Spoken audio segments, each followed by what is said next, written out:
আগের দিনে আমরা খেলাধুলা করার জন্য বন্ধু বান্ধবরা আহ্বান করতাম, বন্ধু চল মাঠে যাই খেলাধুলা করি।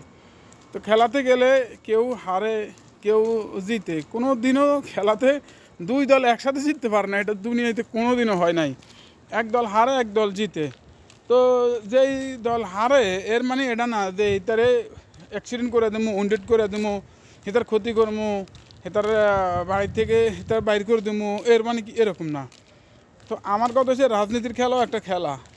বেগম খালেদা জিয়ার জনপ্রিয়তা বেশি, তো ওই হিসাবে সুস্থ নির্বাচন দিলে হয়তো বেগম খালেদা জিয়া হয়তো বিএনপি বেশি ভোট পাইব, হয়তো সরকার গঠন করব।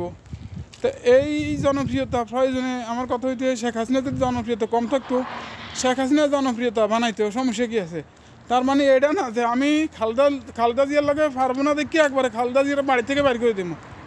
তো পরে তো হাসিনা এটা স্বীকারই করছে যে আমি সময় সুযোগ খুঁজছি, আমি সুযোগ করে আমি বাড়ির থেকে বাইর করে দেওয়ার চিন্তা করছি, আমি বাইর করে দিয়েছি। তো এইটা বুঝি একটা খেলোয়াড় হয়ে গেছে বই। খেলোয়াড় যদি তোমার হাতে ক্ষমতা গেছে দেখা তুমি তারা বাড়ি থেকে বাইর করে দিবা, এটা কোন ধরনের খেলা? এটা কোনো খেলা না, এগুলো প্রতিহিংসার খেলা। এই খেলার কোনো প্রয়োজন ছিল না, ঠিক আছে। কিন্তু আল্লাহর রহমত, বাড়ি থেকে বাইর করছে।